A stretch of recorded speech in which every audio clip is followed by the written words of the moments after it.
चेहरे पे लगाने से आपके बाल ख़त्म हो सकते हैं। रोज़ वाटर अगर बालों को उतारने के बाद लगाया जाए, यानी कि अगर आपके अपर लिप्स यानी कि जो कि हमारी होती हैं होंठों के ऊपर जगह होती है, वहाँ बाल आ जाते हैं, जो हमारे भौहों के दरमियान की जगह है वहाँ पे बाल आ जाते हैं, चीक्स पे, गालों पे आ जाते हैं, तो उसको आप अगर उतारना चाहते हैं तो उतार भी सकते हैं। वैक्सिंग बहुत अच्छी रह सकती है, थ्रेडिंग बहुत अच्छी रह सकती है, डिपेंड करता है। अगर आपकी स्किन बहुत ज़्यादा लूज़ हो तो थ्रेडिंग कट्स डाल सकती है, तो बड़ी एहतियात के साथ आप वो भी करवा सकते हैं। अगर लूज़ हो तो ऑब्वियसली मेरे ख्याल में वैक्सिंग भी इतना अच्छा तरीका नहीं होता है, लेकिन कभी कभार मैं ये कहूँगी कि आप वैक्सिंग करवाया करें और कभी कभार थ्रेडिंग करवाया करें। एक ही मेथड जो है ना वो हमारी स्किन को ख़राब कर देता है। सो एक ही किस्म का मेथड आप सारी ज़िंदगी ना किया करें। अगर बच्चों पे करते हैं तो भी और अपने पे करते हैं तो भी कभी कभार आप थ्रेड के साथ अपने बाल उतार लें और कभी कभार वैक्स के साथ। आजकल और भी बहुत किस्म के मिलते हैं, एप्लीकेटर का टाइप किस्म के, जो आप अप्लाई करें तो उससे भी बाल ख़त्म हो जाते हैं, तो वो भी आप कर सकते हैं। यानी कि कहने का मकसद कि आपने बदलनी है, मेथड्स बदलने हैं, एक ही किस्म का मेथड हर बार नहीं करना चाहिए, वरना स्किन उस तरह से ढलना शुरू हो जाती है, सो वो आपको नुकसानदेह भी साबित हो सकती है। अब क्या करना है, आपने जब भी आप वैक्स करवा चुके हैं, जब भी आप थ्रेड करवा चुके हैं, तो फ़ौरन बाद, कभी कभी नहीं, लेकिन कभी कभी फ़ौरन बाद बड़ा अच्छा रहता है। डिपेंड्स करता है कि आपकी स्किन कितनी इरिटेशन से गुजरती है, कितनी इरिटेट होती है उस मेथड से जिससे आपने बाल उतारे हैं। और फिर ये देखें कि आप अगर लगेगा नहीं मेरी स्किन ठीक रहती है, तो आप फिर फ़ौरन बाद अगर आप रोज़ वाटर, गुलाब जल, अर्के गुलाब दुकानों से मिलता है, और साफ़ सुथरा लीजिएगा और वो लीजिएगा जो कि गुलाब जल हो, यानी कि अर्के गुलाब हो, वो नहीं जिसमें सिर्फ खुशबू पड़ी हो। खुशबू वाला बिल्कुल इस्तेमाल नहीं करना है आपने, उससे थोड़ी स्टिंगिंग हो सकती है।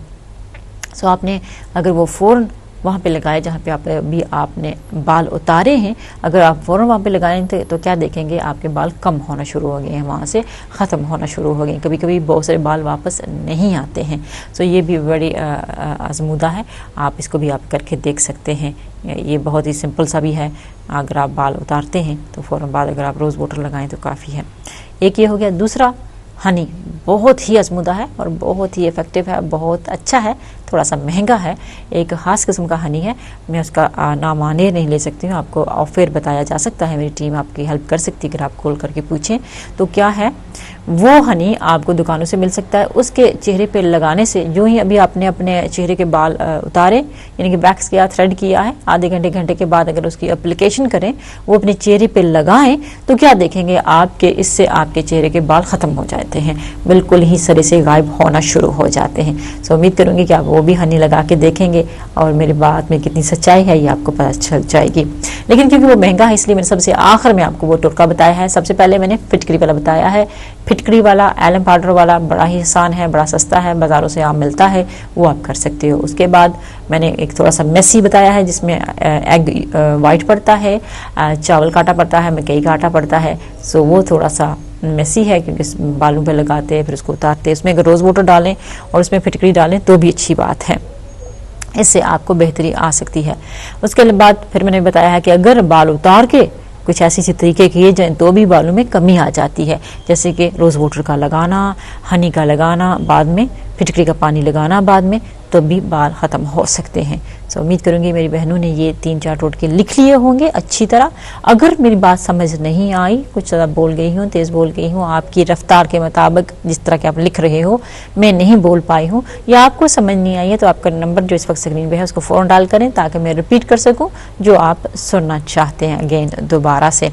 सो मैं अब सभी बहन भाइयों को कहूँगी कि अपने बच्चों को प्लीज़ इस तरह एक्ने से भरे हुए फेस और इस तरह बालों से भरे हुए फेस स्कूल में ना भेजें। उनकी एजुकेशन पे असर पड़ेगा, उनकी शख्सियत पे असर पड़ेगा और उनको डिप्रेस कर जाएगा। हम लोग कहते हैं भाई कुदरत ने बनाया है, अल्लाह मियाँ ने ऐसा नहीं बनाया है, हमने अपने बच्चों को गलत खाने खिलाए हैं तो इस तरह उनकी हालत हुई है, तो वो स्कूल में अब इतने सारे बालों को और इतनी सारी एक्नीज को और इतनी सारी फिंसनियों को लेके जा रहे हैं। ठीक है, अल्लाह मियाँ ने हमें बिल्कुल कहा है कि दुरुस्त खाएँ, सही खाएँ और खाना इस तरह खाएं कि हमने जीने के लिए ना हम जो खाना खाना चाहिए, ना कि खाना खाने के लिए हम जीते हैं। इसलिए प्लीज़ आप ऐसा करो कि ग़िज़ाओं को बड़ा अच्छी तरह समझ के, ये क्या हम खा रहे हैं सुबह के वक्त नाश्ते में, दोपहर में हम क्या खा रहे हैं, रात को क्या खा रहे हैं, आया कि इसको मेरी ज़रूरत है कि नहीं, क्या ये हमारे लिए बेहतर है कि नहीं, ये सवाल आप लोगों ने अपने आप से करने हैं।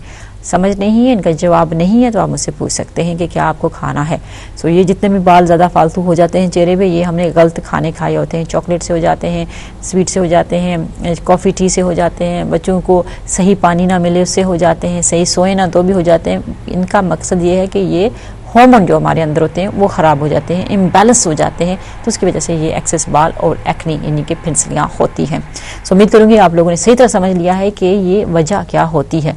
अब बहुत सारी मेरी देखिए माएँ बेचारी बच्चों को ना अच्छे अच्छे जो होते हैं ड्रिंक्स वगैरह वो परे कर देती हैं, स्वीट भी उनसे ले लेती हैं, चॉकलेट भी ले लेती हैं, कहती तुम खा नहीं सकते हो, और ये डिप्रेशन भी हम उनको देते हैं। इससे भी हार्मोन ख़राब होते हैं, इससे भी बच्चों के चेहरे पे बाल आ सकते हैं, इससे भी एक्नी हो सकती है, इससे भी वो परेशान हो जाते हैं। सो एक मुनासिब मकदार के साथ अगर बच्चों को स्वीट या चॉकलेट या जो भी उनको पसंद है दिया जाए, यानी कि बिल्कुल ना रोका जाए, तो वो भी उनके लिए बेहतर रहता है। सो प्लीज़ हर बात में बैलेंस, हर बात में मियाना रवैया, हर बात में एक मुनासिब मकदार के साथ करना शुरू कर दें तो आप बिल्कुल खुश हो जाएंगे और आपके इर्द गिर्द लोग भी बड़े अच्छे हो जाएंगे।